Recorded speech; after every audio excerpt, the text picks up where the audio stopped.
है गाइस। तो इस वीडियो में जो हम क्वेश्चन डिस्कस करने जा रहे हैं वो है काउंट बाइनरी स्ट्रिंग्स। ओके, तो ये भी बेसिकली डीपी की क्वेश्चन है। पर ये क्वेश्चन जो हमने इससे पहले क्वेश्चंस किए हैं, जैसे अनबाउंडेड नैपसैक, 01 नैपसैक, उनसे थोड़ी डिफरेंट है, राइट। तो हमने बेसिकली हमारा जो कोर्स है उसमें क्वेश्चन सेट में डिज़ाइन है। तो बेसिकली 3-4 क्वेश्चंस सिमिलर है वेरी। तो बेसिकली इसके बाद जो 4 क्वेश्चंस हैं, 4 या 5 क्वेश्चंस, वो इससे थोड़ी सिमिलर हैं। तो अगर आप इसकी कॉन्सेप्ट समझ गए तो आपको उन क्वेश्चन को समझने में ज़्यादा परेशानी नहीं होगी। तो डिस्कस करते हैं पहले ये क्वेश्चन क्या क्या रही है, उसके बाद अप्रोच डिस्कस करते हैं। तो बेसिकली क्वेश्चन डिस्कस करने से पहले मैं आपसे ये पूछना चाहता हूँ, अगर मैं आपको बोल दूँ कि आप n = 4 के लिए आप मुझे सारे बाइनरी स्ट्रिंग्स बना कर दो, तो n = 4 के लिए कितने बाइनरी स्ट्रिंग्स पॉसिबल हैं। तो अगर देखा जाए तो हमारे पास स्पेसेस कितने हैं, 4। तो 4 स्पेसेस हैं और मेरे पास हर स्पेस के लिए ऑप्शन क्या है। तो बाइनरी स्ट्रिंग्स बनती कैसी हैं, बाइनरी स्ट्रिंग्स में हर कैरेक्टर या तो 0 होगा या तो 1 होगा। तो यानी हमारे पास हर स्पेस के लिए 2 ऑप्शन है, 0 1, 0 1 एंड सो ऑन। तो बेसिकली हर स्पेस के लिए हमारे पास 2 ऑप्शन हैं। तो अगर मुझे बोला जाए कि टोटल कितनी बाइनरी स्ट्रिंग्स एक्चुअली पॉसिबल हैं, तो this will be nothing but 2 × 2 × 2 × 2 which is what, 2 का पावर 4, जो कि 16 होता है। तो अगर आपसे पूछा जाए एन के लिए आपके पास नंबर एन के लिए आपके पास कितने बाइनरी स्ट्रिंग्स हो सकते हैं, तो आंसर होगा 2 का पावर n, राइट। तो अगर मुझसे पूछा जाए बाइनरी स्ट्रिंग्स बना कर दे दो भैया, तो मैं 2 का पावर n आंसर दे दूंगा। मगर हमारे पास एक कैच है, हमें सिर्फ नॉर्मल बाइनरी स्ट्रिंग्स नहीं बनानी है। हमारे पास कैच ये है कि आप जो भी बाइनरी स्ट्रिंग्स बनाओगे उसमें कोई भी लगातार 2 जीरोस ना हो। तो स्ट्रिंग लाइक दिस, ये भी तो एक बाइनरी स्ट्रिंग है, राइट। बट इसमें क्या है, हमारे पास 2 लगातार 0 है, तो बेसिकली ये इनवैलिड है। बट स्ट्रिंग्स लाइक दिस, ऐसे स्ट्रिंग्स, ये सारे वैलिड स्ट्रिंग्स हैं, ओके। क्योंकि इसमें कहीं भी 2 लगातार जीरोस नहीं आ रहे हैं। अच्छा, हमारे पास हम 2 कंसेक्यूटिव वंस जरूर ले सकते हैं, वंस की कोई रिस्ट्रिक्शन नहीं है, तो हम चाहे तो पूरी स्ट्रिंग्स 1 की भी रख सकते हैं। बट हमें ये बात ध्यान रखनी है कोई भी 2 जीरो साथ में ना आए। और ये भी ऑब्वियसली ध्यान में रखनी है कि लेंथ n के बराबर होना चाहिए। तो बेसिकली सारी स्ट्रिंग्स n लेंथ की होनी चाहिए। तो ये तो ऑब्वियस है, राइट। नाउ डिस्कस करते हैं अप्रोच क्या होगी। तो जैसे मैंने बोला, ये क्वेश्चन पिछले क्वेश्चन से थोड़ी डिफरेंट है। वाई? बिकॉज इस क्वेश्चन में हम एक की जगह 2 डीपीज यूज़ करेंगे। कैसे, वो मैं बताता हूँ। तो हम टैबलेशन क्वेश्चन सॉल्व कैसे करते हैं, पहली थिंग हम क्या करते हैं, हम स्टोरेज डिफाइन करते हैं, उसके बाद मीनिंग असाइन करते हैं, और उसके बाद हम डायरेक्शन डिफाइन करते हैं, किस डायरेक्शन में एक्चुअली हम मूव कर रहे हैं। उसके बाद हम क्या करते हैं, हम ट्रैवर्स करते हैं और सॉल्व करते हैं। तो मैं क्या करूँगा, सबसे पहले स्टोरेज बनाऊंगा। जैसे मैं बोला, मैं 2 डीपीज लूँगा। तो मैं क्या करूँगा, मैं 2 डीपीज लूँगा और पहली डीपी को मैं नाम दूंगा DPZ। तो मैं इसे स्मॉल में लिख लेता हूँ। ये एक 1D लिस्ट बनेगी। तो DPZ, और दूसरी होगी DPO, ये भी बेसिकली अनदर 1D लिस्ट है। तो दोनों हमारे पास 1D लिस्ट आ गई, ओके। अब मैं क्या करूँगा, मैं ऐसे कुछ ऐसे लिख देता हूँ। अब लेटेस्ट से हमें n = 5 के लिए total number of strings, total number valid strings count करनी है, total number valid binary strings, okay. ना लेटेस्ट सी क्या करने वाले हम। तो पहले मैं 5 ब्लॉक्स बना देता हूँ, 1 2 3, और ये हो गए 5, ओके। तो ये मैं बोल देता हूँ, एक्चुअली मुझे एक और बनानी पड़ेगी कि मैं इंडेक्स 0 से स्टार्ट कर रहा हूँ, राइट। इसे मैं एक्सटेंड कर देता हूँ, ओके। तो ये हो गया इंडेक्स 0, ये 1, ये 2, ये 3, ये 4 और ये 5 के लिए, ओके। चलिए अब देखते हैं कैसे सॉल्व करने वाले हैं। तो फर्स्ट ऑफ ऑल, अगर मैं आपको बोलूँ कि आप मुझे 0 लेंथ की स्ट्रिंग बना के दे दो, क्या ये पॉसिबल है? नहीं ना, 0 लेंथ की स्ट्रिंग पॉसिबल ही नहीं है। तो हमारे पास काउंट कितने हो जाएंगे, ऑब्वियसली 0। तो बेसिकली DPZ 0 और DPO 0 दोनों ही 0 मिलेंगे। अब मैं ये बताना चाहता हूँ, एक्चुअली DPZ और DPO है क्या। DPZ इज नथिंग बट, ये सारे स्ट्रिंग्स कंटेन करेगा, सारे स्ट्रिंग्स के काउंट कंटेन करेगा, नॉट स्ट्रिंग्स बट एक्चुअली उनके काउंट कंटेन करेगा। कौन से स्ट्रिंग्स जो कि 0 से एंड हो रहे हैं, ओके। तो एंडिंग विथ 0 ये उनके काउंट्स कंटेन करेगा। तो एग्जांपल क्या हो गया, जैसे हमें कुछ ऐसा स्ट्रिंग मिला 110, या फिर हाउ कैन यू से लाइक 10111110, ओके, 10 इटसेल्फ, ओके। तो ऐसे जितनी भी स्ट्रिंग्स हैं वो सारी उनकी काउंट इसमें स्टोर होंगी। बट बेसिकली आपको ये ध्यान में रखना पड़ेगा कि ये इंडेक्स एक्चुअली हमें डिफाइन क्या कर रही है। तो 3 क्या एक्चुअली कंटेन करेगा, तो DPZ3 ये कंटेन करेगा कि हमारे पास कितनी 3 लेंथ की स्ट्रिंग्स हैं जो 0 से एंड हो रही हैं। तो DPZ3 ये स्टोर करेगा जितनी भी 3 लेंथ की स्ट्रिंग जो 0 से एंड हो रही हैं उनके काउंट स्टोर करेगा। तो जैसे हमारे पास लेट अस से एक्स अमाउंट ऑफ स्ट्रिंग्स हैं जो कि 3 लेंथ की हैं और 0 से एंड हो रही हैं और वैलिड है, दैट इज उनमें कहीं भी 0 0 साथ में नहीं है, तो उनकी काउंट्स हम DPZ3 में स्टोर करेंगे। तो ऐसे ही हम DPZN के लिए भी डिफाइन कर सकते हैं। तो आगे देखते हैं आगे मैं क्या करने वाला हूँ। तो अब मैं क्या करूँगा, अभी मुझे बोला जाए कि आप अब बेसिकली एक लेंथ की स्ट्रिंग बना दो जो 0 से एंड हो रही है। तो मेरे पास क्या ऑप्शंस है, तो मैं क्या करने वाला हूँ, मैं राइट साइड काउंट लिखने वाला हूँ और इधर लेफ्ट में मैं स्ट्रिंग्स लिखने वाला हूँ, ताकि आपको समझ में आए कि एक्चुअली स्ट्रिंग्स बन कैसी रही हैं, ओके। तो 0 से एंड करने वाली एक लेंथ की स्ट्रिंग क्या हो सकती है, सिर्फ 0 होगी, राइट। तो मैं यहाँ पर 0 लिख दूंगा। और 1 से एंड होने वाली कितनी स्ट्रिंग्स हैं हमारे पास जो 1 लेंथ की हैं, सिर्फ 1। तो अगर मैं 1 यूज़ करूँ तो हमारे पास 1 लेंथ की स्ट्रिंग है जो 1 से एंड हो रही है। तो बेसिकली हमें DPZ1 और DPO1 भी मिल चुकी है और उनकी काउंट वैल्यूज़ कितनी है कि 1 1 क्या शो कर रहा है, ये काउंट स्टोर कर रहा है, क्योंकि हमें काउंट प्रिंट करनी है, राइट। तो DPZ एक्चुअली काउंट स्टोर कर रहा है, ये आप कंफ्यूज मत करना। DPZ और DPO स्ट्रिंग्स नहीं स्टोर कर रही हैं बट एक्चुअली काउंट स्टोर कर रही हैं, ओके। तो करेंटली इनकी वैल्यूज़ क्या होगी 1 और इसकी वैल्यू हो गई 1।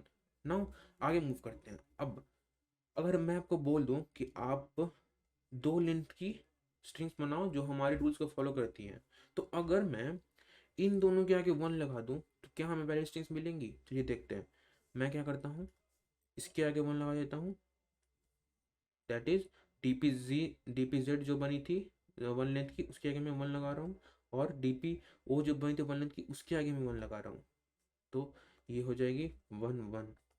क्या ये वैलिड है, ऑब्वियसली ये वैलिड है, राइट। तो तो आप एक कंक्लूजन इधर से निकाल सकते हो। अगर नहीं समझ में आ रही है तो आप आगे तक देखो और आपको तुरंत समझ में आ जाएगा अच्छी लॉजिक क्या है, ओके बात, ओके।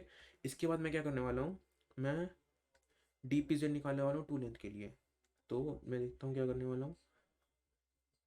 अब मैं 2 में देखता हूँ, ओके। तो मुझे 2 लेंथ की चाहिए स्ट्रिंग जो 0 से एंड हो रही है। तो क्या मैं इस 0 के आगे 0 लगा सकता हूँ, सोच कर देखो आप। नहीं लगा सकता, राइट, क्योंकि फिर हमारी रूल वायलेट हो जाएगी, क्योंकि 2 जीरोस लगातार आ जाएंगी। तो एक्चुअली ये पॉसिबल नहीं है। तो आप इस केस में देख सकते हो कि इस DPZ में नेक्स्ट केस में हम पुरानी वाली स्ट्रिंग को नहीं कंसीडर कर सकते, ओके। तो मैं क्या करूँगा, मैं DP1 में जो 1 स्ट्रिंग थी इसके अगर मैं 0 लगा सकता हूँ, ऑब्वियसली, राइट। तो जितनी भी स्ट्रिंग 1 से एंड हो रही हैं उसकी जगह मैं 0 लगा दूंगा, तभी तो वैलिड रहेंगी। कितनी भी स्ट्रिंग्स 1 से एंड हो रही हैं, अगर मैं उसके आगे 0 लगा दूँ सारे तो वैलिड ही रहेंगे, राइट। तो मैं ऑब्वियसली इधर जितनी भी स्ट्रिंग्स रहेंगी उसके आगे तो 0 लगा दूंगा, तभी वैलिड रहेंगे, राइट। और जितने भी 0 से एंड हो रहे हैं उसके आगे नहीं लगा सकता हूँ। तो बेसिकली मेरे पास ऑप्शंस क्या आ गए, सिर्फ एक रहे, क्योंकि यहाँ सिर्फ एक ही स्ट्रिंग्स थी। तो मैं इसे आगे 0 लगा दूंगा और मुझे क्या मिला, तो नया काउंट मिला। और वो क्या है, नया काउंट मुझे क्या मिला, मुझे नंबर ऑफ स्ट्रिंग्स कितने मिले जो 0 से एंड हो रहे हैं 1, और नंबर ऑफ स्ट्रिंग्स 0 से एंड हो रहे हैं 2, ये दोनों। अब अब आगे देखो, इस स्टेज के बाद आपको समझ में आने लगेगा एक्चुअली हो क्या रहा है, ओके। अगर मैं दोबारा ये चीज़ करूँ, तो अगर मुझे स्ट्रिंग्स बनानी है 1 से एंड होने वाली जो 3 लेंथ की है, क्योंकि यहाँ पर मैं 3 पे हूँ, तो वो क्या होगी, मैं इसके आगे 1 लगा सकता हूँ, मैं 1 लगा दूंगा। मैं इनके आगे भी 1 लगा सकता हूँ, मैं 1 लगा दूंगा। तो ये क्या हो जाएगी 111। और अगर मुझे ज़ीरो से एंड होने लगानी है तो मैं इसके आगे ज़ीरो लगा सकता हूँ? नहीं लगा सकता हूँ। ऑब्वियसली मैं इन दोनों के आगे लगा सकता हूँ, तो मैं क्या करूँगा, मैं इन दोनों के आगे 1 लगा दूंगा। अब आप क्या देख सकते हो कि हमें कुछ नज़र आ रहा है। इधर कितनी काउंट्स हो गई 2, इधर कितनी काउंट हो गई 3। तो अगर आपको अब तक ऑब्जर्व नहीं हुआ तो मैं बताता हूँ हो क्या रहा है आखिर। तो आप ये देख लो कि जो DPZ की नेक्स्ट काउंट है वो DP1 की प्रीवियस वैल्यू है। कैसे, ये देख लो आप। DPZ2 पर देखो आप, DPZ2 पर देखो आप, DPO की 1 पे वैल्यू थी 1, DPZ की 2 पे वैल्यू है 1, DPZ की 3 पे वैल्यू है 2, DPO ओ की 2 पे वैल्यू है 2। इसका मतलब ये वैल्यूज एक्चुअली सेम है, लाइक दिस, ये वैल्यूज सेम है। और ये भी सेम रहेगी। कैसे, ये देख लो आप। अगर मैं उसे मुझसे बोला जाए कि आप 4 लेंथ की 0 से एंड होने 1 से एंड होने वाली स्ट्रिंग्स बना दो, तो वो कैसी होगी? मैं इनके आगे भी 1 लगा सकता हूँ, इनके आगे 1 लगा सकता हूँ, सारी वैलिड होंगी। तो मुझे मिल जाएंगी 1101, 1011, 0111 और 1111। तो मुझे कितनी स्ट्रिंग्स मिली? मुझे 5 स्ट्रिंग्स मिली। और इधर कितने मिलेंगी? मैं इसके आगे 0 नहीं ला सकता क्योंकि इनवैलिड हो जाएंगे, मगर मैं इसके आगे लगा सकता हूँ। मैं वही करूँगा, मैं इसके आगे लगा दूंगा 0110 और 1110। तो अगेन आप देख सकते हो कि इसकी अकाउंट कितनी होगी 3, और इसकी अकाउंट कितनी होगी 5। तो अगेन आप देख सकते हो कि फिर से इसकी वैल्यू जो करंट वैल्यू है DPZ की, वो DPO की प्रीवियस वैल्यू के बराबर है। तो ये एक पैटर्न हमें मिला। दूसरा क्या है कि DPO की वैल्यू अगर आप देखो तो ये this is nothing but the sum of जो DPZ और DPO की प्रीवियस वैल्यू उनकी सम है। देख कैसे, ये देख लो 1 और 1 की सम क्या होगी 2, 2 और 1 की सम क्या होगी 3, 3 और 2 की सम क्या होगी 5। तो बेसिकली इन दोनों की सम इधर जा रही है, लाइक दिस। तो ये थोड़ा कंजेस्टेड हो रहा है, तो मैं इसे दूसरे कलर्स में दिखाता हूँ। इन दोनों की सम इधर जा रही है, फिर इन दोनों की सम इधर आ रही है, और इन दोनों की सम इधर आएगी। तो बेसिकली नेक्स्ट काउंट हमें क्या मिलेगा? हमें 8 मिलेगा। यहाँ पर 8 मिलेगा हमें। 5 + 3 8 होता है। तो 5 से 5 लेंथ की 0 से एंड 1 से एंड होने वाली स्ट्रिंग्स 8 हो गई, और 0 से एंड होने स्ट्रिंग्स कितनी हो जाएंगी? 5 इधर चला जाएगा, 5 इधर आ जाएगा, तो हमें यहाँ पर 5 मिल जाएगी। ओके, नाउ अगर मुझसे पूछा जाए, मुझे N5 गिवन था, अगर मुझसे फाइनल आंसर पूछा जाए एक्चुअली आपको स्ट्रिंग्स मिली कितनी भैया, तो मैं क्या आंसर दूंगा?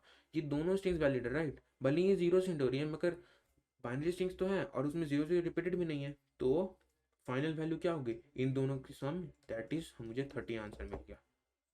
तो आई होप आपको अप्रोच समझ में आया।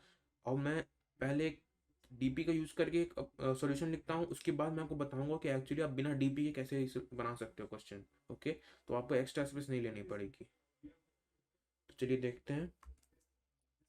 मैं यहाँ पर जाता हूँ और मैं पहली चीज़ क्या करूँगा, ऑब्वियसली मैं n इनपुट लूँगा, और मुझे इंटीजर n चाहिए, तो मैं कुछ ऐसा लिख दूंगा, और मुझे यहाँ पर इनपुट चाहिए।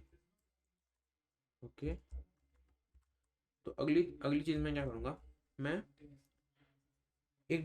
दो DPs बनाऊंगा, और दोनों लिस्ट बनाऊंगा, और बेसिकली 1D लिस्ट। ओके, तो मैं पहली बना रहा हूँ जिसका नाम मैं दूंगा DPZ। ओके, और इधर मैं एक लिस्ट असाइन कर दूंगा, और मैं क्या करूँगा, मैं एक n+1 लेंथ की लिस्ट बनाऊंगा, क्योंकि ऑब्वियसली DP हमें वैल्यू n चाहिए। तो अगर मुझे DP n चाहिए तो मुझे n+1 तक साइज लेनी पड़ेगी, राइट?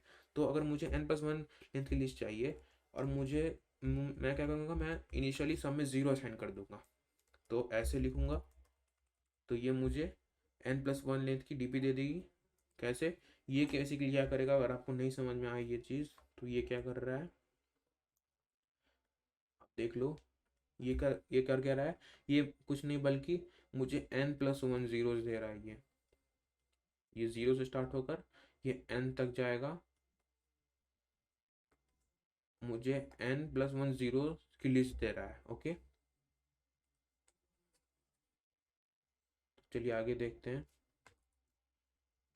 तो जैसा मैं बोल रहा था, मैं दूसरी के भी ऐसे ही करूँगा। मैं dp1 ले लूँगा और यहाँ पर भी मैं सेम थिंग कर दूँगा n+1। अब मैं क्या करूँगा, मैं जैसे एक वैल्यू तो हमें पता रहेगी, राइट। ये तो ऑब्वियस थिंग है कि हमें हमें dp1 दोनों की पता है, ओके। तो dpz1 भी पता है हमें, dp01 भी पता है हमें। तो और दोनों वैल्यूज़ क्या हैं, 1 है, राइट। तो मैं उन दोनों को यहाँ पर स्टोर कर दूंगा। तो मैं यहाँ पर लिख दूंगा dpz और यहाँ पर मैं लिखूंगा इंसर्ट। और कहाँ पे मैं इंसर्ट कर रहा हूँ, 1 पे क्या इंसर्ट करूँगा, 1। और सेम थिंग मैं dp1 के लिए करूँगा। यहाँ पर भी मैं 1 इंसर्ट करूँगा, ओके। यहाँ सेमीकोलन नहीं होगा, ओके। नो नेक्स्ट थिंग क्या करूँगा, मैं क्या करूँगा, मैं एक फॉर लूप चलाऊँगा। और फॉर लूप में कहाँ से कहाँ तक चलाऊँगा, मैं n+1 तक चलाऊँगा, क्योंकि ऑब्वियसली रेंज एक्सक्लूसिव होती है, तो वो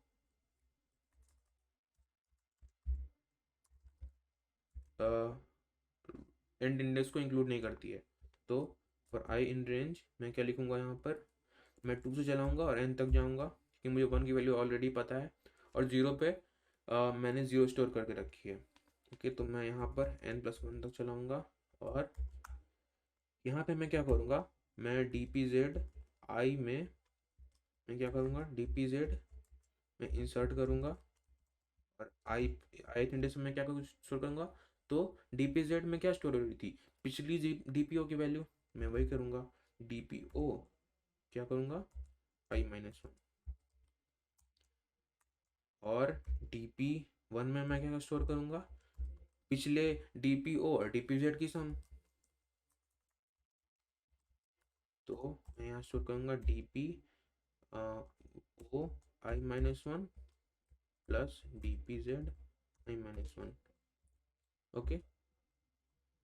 अब मैं क्या करूँगा, मुझे फाइनल आंसर क्या मिलेगी, मैं फाइनल आंसर जो प्रिंट करूँगा वो होगी नथिंग बट जो लास्ट में dp जो dpz पे nth पे कंटेंट है और dpo पे nth प्लेस पे कंटेंट है, उन दोनों की सम, ओके। तो ये हो गई dpzn प्लस dpon। नाउ चलिए इसे रन करते हैं और देखते हैं। मैं इसे हटा देता हूँ, 1 मिनट, ओके। अब मैं इसे रन करता हूँ, तो मुझे सही आउटपुट मिल रही है। अब मुझे सबमिट करके देखता हूँ, ओके। तो 1 मिनट, मैं लॉगिन करके आया वापस, ओके।